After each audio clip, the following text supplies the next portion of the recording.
storytelling is very important, and it is one of the key components of communication. We must be able to practice and get better at storytelling, because you got to realize that AI is growing, and we must be able to tell authentic stories definitely in the future. And the authenticity comes from storytelling, because AI and humans, they do communicate, but only humans had those authentic stories. And I believe if we're able to tell a great story and communicate and captivate the audience, that is a great skill. And it is coming under communication, so we would also need to invoke like suspense, like the twist, and also just how you go about the story. You need that, like, pauses should be there, and also the slow build up. That's the most important thing. And I would not be great at storytelling in the beginning. I would just say what happened.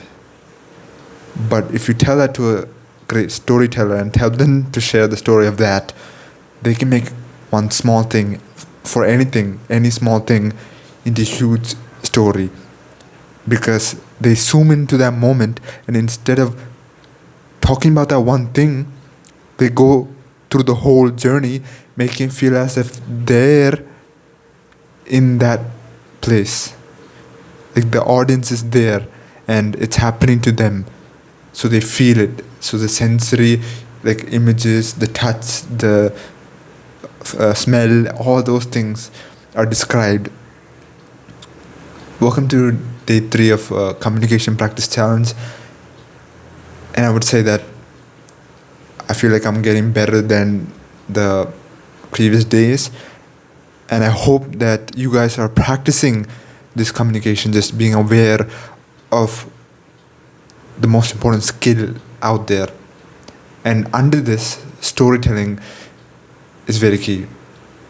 And right now I'm intentionally thinking about pausing and speaking when it is right, instead of just speaking words.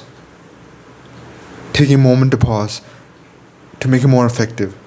And that's very key, because sometimes other than filler words would just come, but now it's more practiced and purposeful.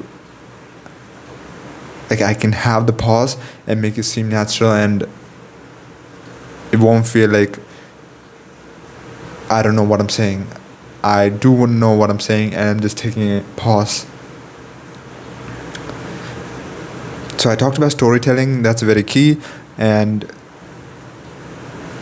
what are the things to improve your language in this communication is vocabulary. So whatever thing you're reading, online articles, maybe podcasts you're watching, videos, your friend talking or teacher talking to you, or any books, just any vocabulary that you do not understand, any words that you do not understand, just write it down and make sure to learn the definition of them.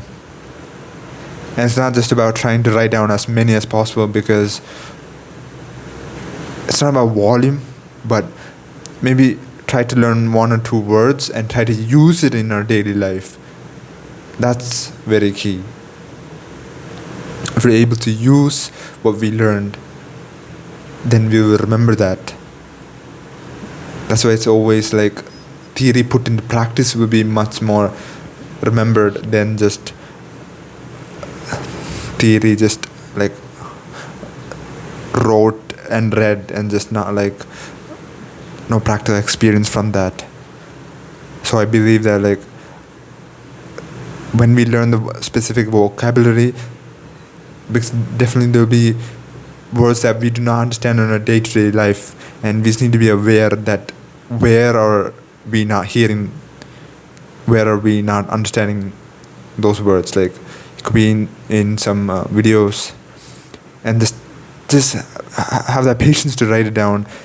Before, I wouldn't have the ego and think that no, it's fine, I don't need to do this, I know it, I just guess some words, but I just wrote the words down then took some time, wrote down the definitions, and I learned the meaning, and now I'm able to use it in my day-to-day life.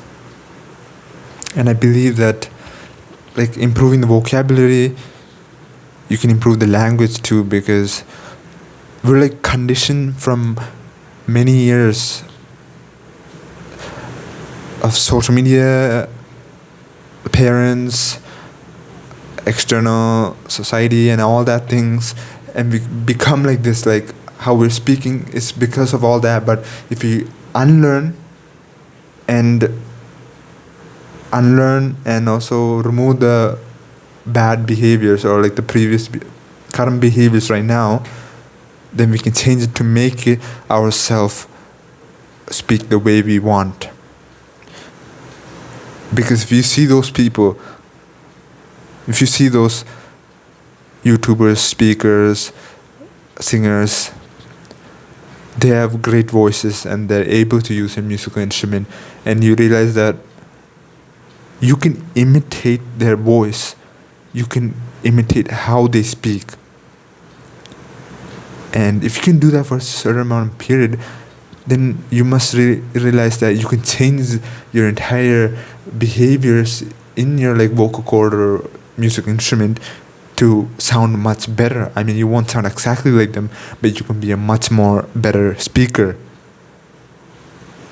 So you must realize that learning is good, but I believe that unlearning is way more better, because there's so much conditioning, and we did unlearn like certain behaviors and things like that, and we can speak so much more better.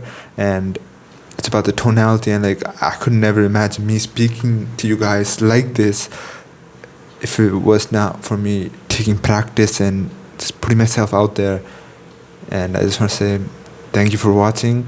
See you on day 4.